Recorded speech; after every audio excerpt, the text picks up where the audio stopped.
I'm Captain Cliff, and you're listening to the History of Aviation Podcast. Hello and welcome to the History of Aviation Podcast. I'm Derek Beeler. We have a great one for you today, and we're going to dive right into this one. As always, I am joined by Will and Mr. Shade Jones, our wonderful producer. And today, we're jumping right into this because we have a very special guest for you. Correct, Will? Introducing Mr. Bob Yanacsek. How's it going, Bob? Very good. Chilly, but good. It's the same situation we've got here. And we want to dive in because we want to get into talks about your company, the Frost team. But let's talk about Bob. You got some really cool flying stuff. You got some law enforcement. What do you got for us? A little bit of everything, yeah. So, I was a Air Force brat. My father did 22 years in the Air Force, flying gunships in Vietnam, and last tour was in Dover, Delaware, flying C-5s. And, of course, like most things, once the aviation's in your blood, it stays for generations, it seems like. So, became a police officer. Public service was in my blood. And eventually got my pilot's license. And started flying and bought into a Focke-Wulf 149. It's a post-World War II German primary trainer that the Luftwaffe used to train their pilots. And flew that on primarily the East Coast and air shows up and down the East Coast, and did that for many, many years. And enjoyed the aviation and air show industry. It gets in your blood also. And during that time, I saw some accidents happen to friends of mine, and some things could have been prevented. So, being from Charlotte, North Carolina, near the NASCAR headquarters, I've watched races all the time, and they have the NASCAR safety team. And I often wonder why the air show industry of all industries doesn't have a specific rescue a team. So I created Frost, which we basically travel the air show circuit and optimize and assist the local fire department in that unique air show environment that most fire departments aren't used to. And a lot of that, wouldn't you say a lot of that, your team will know more about the aircraft itself that's in that situation to handle that, where your normal city firefighter or county firefighter wouldn't know where to turn the engine off or anything like that. Absolutely, and that was there were some incidents that resulted in deaths of some friends of ours, and we realized that as a pilot, I'd go to some briefings, and a lot of the local fire guys wouldn't understand the systems on my aircraft, which is, to be honest with you, very basic. And I realized, being emergency service personnel myself, the air show industry and the organizers are actually putting them in a tough spot because they expect them to respond to a situation that was totally outside their realm of expertise. And our guys and my team, this is what we do.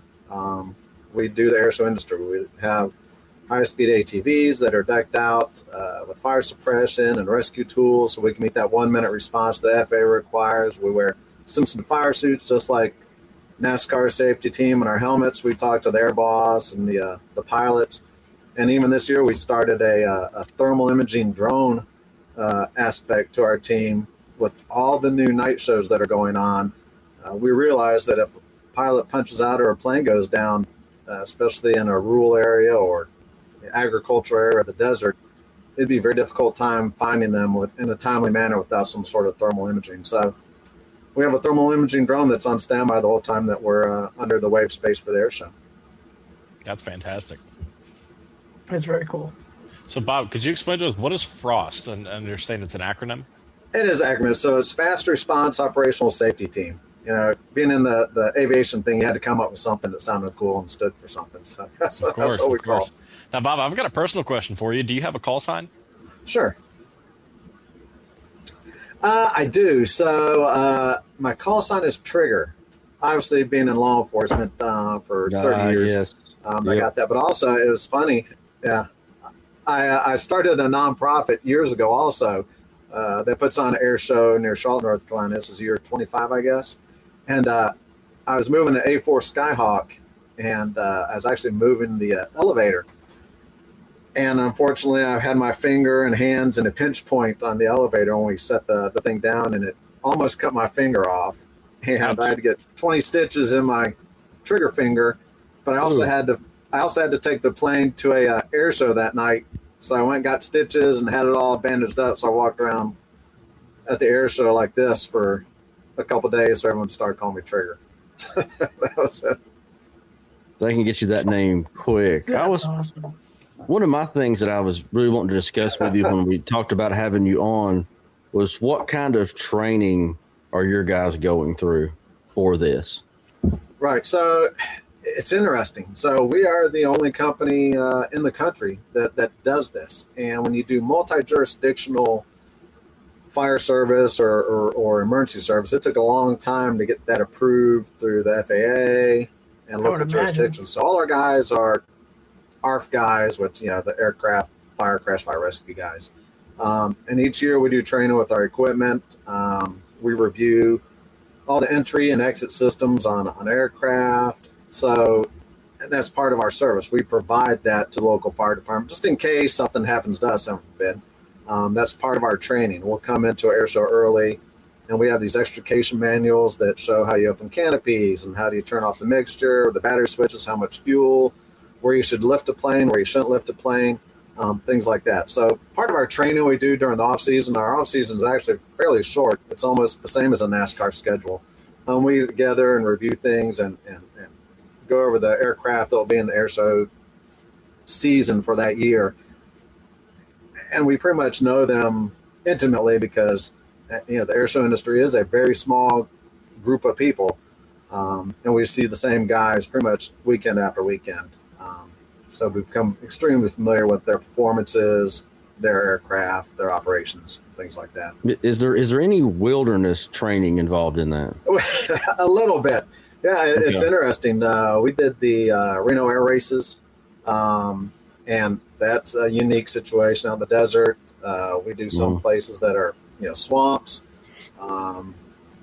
Texas is an interesting state. You go from a swamp on the east side to desert on the west side, and there's always prickly pears or something that wants to put holes in your tires. So it's that and rattlesnakes. So we do training with that, and we have guys that are specialized in high angle rescue in case we need to get someone out of trees or off a hill or something like that. But it's a passion for all of us. Bob, I've got a question. So in your experience, what human factors show up most often in like aviation incidents and accidents?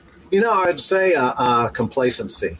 And we all do it, whether you're in law enforcement or fire service or as a pilot myself, we've all been there. And we tend to see more incidents, towards the end of the air show season. And I think a lot of it has to do with you get used to doing things a certain way, even if they're not the proper way. Planes do break, but just from our experience, and we study all kinds of air show incidents, and you go back to it, and it's usually some sort of human factor involved with that, and usually it comes back to you get used to doing something one way, and eventually it'll bite you. And the aviation, we all know, is inherently safe, but it's very unforgiving to even the simplest mistakes. Of course. You better not mess up, or you're gonna be messing up big. Yeah. How about what are some of the more common misconceptions? Sorry, Bob. I'm sorry. I'm sorry. I spoke over you. No, you're totally fine. I was just going to ask. So, what are the most common misconceptions that either pilots or spectators have about accidents? When something happens, obviously the spectators are going to freak out. It's I've been at numerous air shows as a performer myself, and even a spectator where I saw accidents. And being in the air show industry myself, or been into aviation a long time, I have a different perspective of what the public sees. It's hard to. I really should look into that, what the public actually thinks of it. And that's one reason why we are there. I've been to a couple shows that had incident, and the response wasn't sufficient. And I think that gives the public kind of a bad taste when they witness something like that. So part of our goal is to, protect the pilot. Yeah, that's ultimate. I don't want to see anyone get injured. But also just to protect the aviation airshow industry in general. Because you don't want the public to leave with an impression that, wow, this occurred and they were totally unprepared for this, so maybe that industry should go away. And that's the last thing any of us want. Now, to that point, are there ever any near miss patterns that you see or recognize as the team? Something that just keeps happening over and over and over again, but maybe just hasn't resulted in something catastrophic yet? No, it actually, the air show community, it used to be a little bit of a Wild West thing, way back in the days. But the International Council of Air Shows and the regional councils of air shows have done a really good job to police each other. And no one's shy to point out something that someone's doing, because they know, just like I said, that if something bad happens, not only is it terrible for someone to get hurt or killed, it's also bad for the industry, which that's their livelihood. So if an air show decides they're not going to do that again because of something that happened, that's bad for everyone. So I've seen firsthand pilots will go over to another pilot and say, hey, let's talk over a beer tonight because you need to work on some things. Mm-hmm. And that's a good thing. Good to hear. Yeah. Yeah. It takes that phrase, see something, say something, to a whole new level. Yeah, it does. And if one wanted to join, and we do that ourselves. We are. Yeah, you've done that yourselves. You've actually seen things yourselves, and you've had to go say something to someone. Oh yeah, and yeah, we'll call up the air boss. Yeah, because we're in direct contact with them. We have an amazing relationship with air bosses that operate the air shows, and we'll say, hey, what's going on with that maneuver? Let's have a conversation, because from my angle, we're right next to the runway. That looked a little hinky. And sure enough, just have a candid conversation and say, we don't want to see anyone get hurt, so let's work on that. Glad you pulled it off. Probably shouldn't try that again. Yeah, right. Exactly. What I was curious about, if one wanted to join the Frost team, what kind of background would they need to join your team and be trained through your program? Well, we're looking for firefighters, first off. And then anyone with any specialized ARF training, they need to have a passion for aviation and the airshow industry. Mm-hmm. It is, and I think anyone that applies obviously probably has that. But we sit in fire suits all day with the helmet on at 100 and 110 degrees, whatever the temperature is, ready to go for 8 hours a day, watching airplanes do the same maneuvers we've seen done all the time. Mm-hmm. So, and for me, I love doing it because it's just what I love. And for some, it may not be their thing, but it seems like everyone that's reached out to us and ended up on the team, they love doing it. It's definitely a small, tight-knit group of people on our team, but also just in the aviation industry in general. We do the International Council of Air Show convention every year, and you see the same guys, and you know them and their families, and it's a very personal relationship we have when we're out on the air show circuit, because we're not just protecting some stranger. We're protecting the guy that we've seen, hundreds of times at dinner and at conventions. Mm-hmm. We know his family and we know his kids. Yeah. I'm pretty sure you're going to know a good friend of the podcast here, Mr. Greg Kuntz. Greg joins us on the podcast all the time. Who does? Greg Kuntz. He's a pilot. Oh, absolutely. Like I said, I produced an air show in Monroe, North Carolina, and it's a Veterans Weekend every year, and Greg is at our show every year. So I actually had steak dinner with him in November here in North Carolina. Yeah, he's a good friend of the show. Yep. That's awesome. That's some cool stuff. I was gonna say, it must be one of the only jobs in the world where you hope that you don't have to go to work, kind of, in a way. I hope that it's boring, nothing bad happens. Do you know what I mean? Because if you're doing stuff, something bad just happened and you have to hop to. So it must be one of the only jobs in the world where you hope. I hope I don't have to go to work. I hope it all just goes smooth. Absolutely. We sit in on all the pilot briefings. We train the fire guys before and after the pilot briefings, and we always tell the pilots, and they are very appreciative. They taxi by us because we usually sit right next to the runway, and they really like seeing us there. And we always tell them, it's like, hopefully I won't see it till dinner time. Yeah, exactly. That means it was a good day. Yeah, absolutely. That's cool. So, Bob, question for you. With Frost, how often are you interacting with military aircraft that, remain still kind of secret to the public? You see a lot of F-22s and air shows that performing all kinds of maneuvers, and, the world as a whole doesn't know that much about that airplane, right? So God forbid something happens with an F-22 or another project that other people's hands can't really be on. What does the Frost team do in the event that you've got a secret machine that's gone down? That's a good question. Right. It is really interesting. And the military and the F-22 Raptor demo, even the F-35 demo, works really good with us. There are some things that they will show us and some things they won't. Pretty much, we will get hands-on, up close and personal with everything except inside the cockpit. And then they will describe it to us in detail as far as how to save ejection seats and things like that. But it's just, and it is pretty neat to have the ability to actually get hands-on the Raptor, which is probably the baddest airplane out there right now. And to see how there's frangible panels to activate certain emergency systems to get pilots out, and there's no pins you have to move or anything. You're literally, if you have a glove on, you can punch right through these panels to access certain things. Just cool stuff like that. But they won't let us climb up in the cockpit.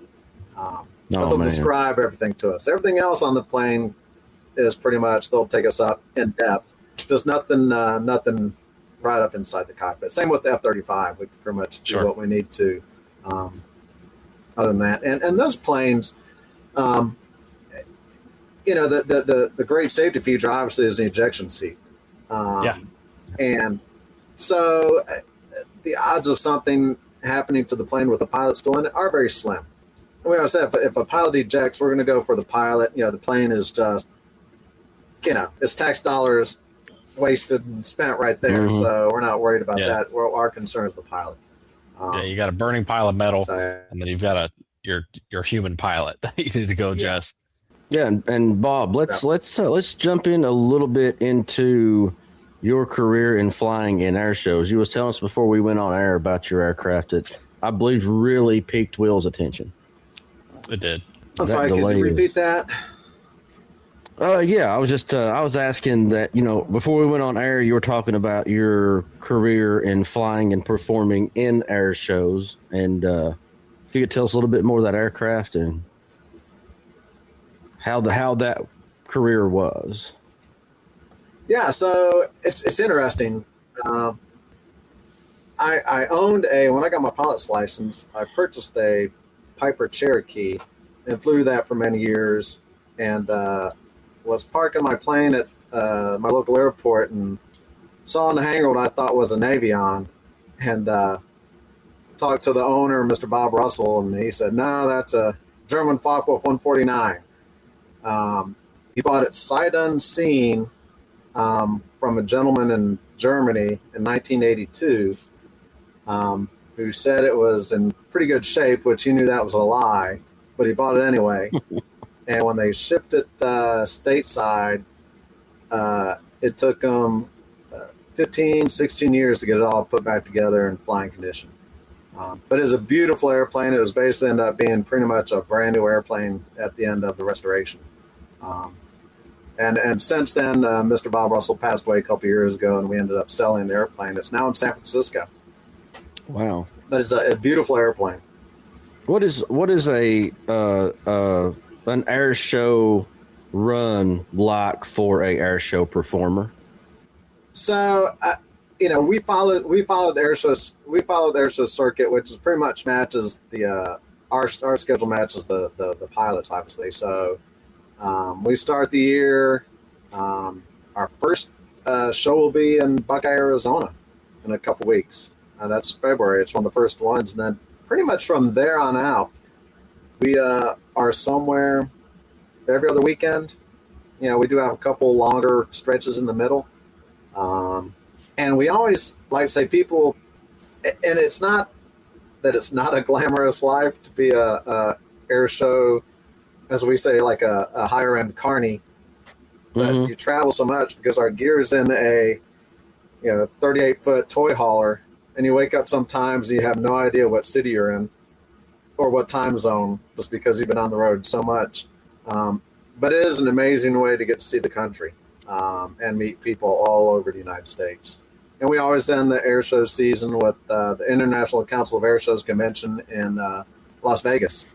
That's where all the air show performers, organizers, support services get together, and we have our big convention, and people make their schedules out, and that's where you meet the people and honor the ones you lost throughout the year, and get ready for the next air show season. I'm definitely blessed to be in the industry that I'm in. It was very. It's nice to perform a service that protects people, and plus I get to see the country, and who doesn't like to sit 30 feet from 4 or 5 F-18s, a full afterburner when the Blues take off. I'm sure I've lost some hearing in my days, but that never gets old. That never gets old. No. I love do you those fly now? afterburners. They're like We're at an air show, so and we have relationships with those guys too. The jet teams. Yeah. They're not as personable as the other ones, but they're still just guys. I still fly, but I don't fly. And I was going to say, if you get a chance to go to our social media page, we're at Branson, Missouri. And it just so happened that when we sat on these ATVs and side-by-sides along the runway, we seemed to be on the sneak pass of the Blue Angels at about Mach, 0.97 at 20 feet off the ground. And, they got me a good pass last year, and I got video of it, and it's pretty impressive. And that definitely never gets old. No, that one don't. No. Go ahead, Will. You got a question? No, I was asking, Bob, do you still fly? We're asking if I still fly. Yeah, do you still fly? I'm still current, but I just don't fly as much. I just don't fly as much as I used to because, to be honest with you, I'm on the road so much. And even though I didn't do high performance aerobatics, I wouldn't want to do stuff like that just on a whim every now and then. So pretty much I'm 100% with the rescue services and Frost right now. But I still hop in a plane and puddle around the sky. Awesome. Well, we would definitely like to say that we here at the History of Aviation Podcast thank you for what you do. Absolutely. Thank you, Bob. Thank you, Frost. Absolutely. I appreciate it. And where can Absolutely. folks find all your website, social media, all that information for Frost? Sure. We're on all the social media things, Frost Rescue Services or goforfrost.com, and it'll take you right to it. And it's some pretty fun content. You get to follow us on the air show season. Yeah. Yeah, and we our TikToks are connected. Frost and the History of Aviation Podcast. We're pretty well connected there. So That's awesome. yeah, and so that's where I found out about you guys was TikTok. Oh, nice. Yep. Yeah, it's and like I said, I'm very blessed. It's a really cool industry to be involved with. That's awesome. Is there anything that you want to bring out to the public that you've been wanting to bring out that you haven't had time to yet? No, I just think, I encourage everyone to get out to their local air show. I'm amazed. I think this is year 25 for putting on the show here near Charlotte, North Carolina, Monroe. And I'm still amazed how many people that live in the city, it's their first time coming to the show. Yeah. So I think those that have never been to an air show are missing out on an amazing event. Very patriotic. You get to experience some stuff you never see before. You get to go to your local airport, realize that you actually have an airport, which a lot of people don't even know that. Yeah. And it's just a real great experience. I want the public just to get out there and enjoy air shows. It's an amazing industry. Well, Bob, we sure do appreciate it. We look forward to talking to you again sometime. Bob, thank you tremendously. Yeah, This is definitely come on back someday for sure. Absolutely. Anytime. Yeah, absolutely. Sounds good. Definitely, and that'll close up this episode of the History of Aviation podcast. For Will D., Shay Jones, I'm Derek Beeler. Thanks for listening to History of Aviation podcast.